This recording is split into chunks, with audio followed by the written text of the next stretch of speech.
Good morning everyone. Life with সঙ্গীত day 15-এ তোমাদের সবাইকে ওয়েলকাম।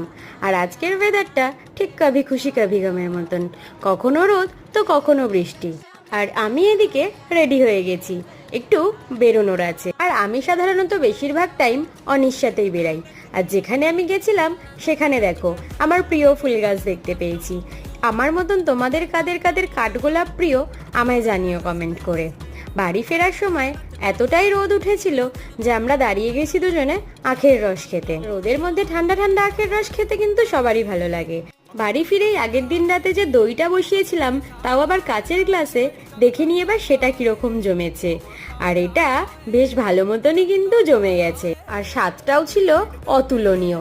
সন্ধ্যাবেলায় 3 বোন মিলে করে নিলাম পিৎজা পার্টি, আর রাতে তাই গরম গরম ভাত, ডাল আর তার সাথে ভেজে নিয়েছিলাম পাঁপড় ভাজা।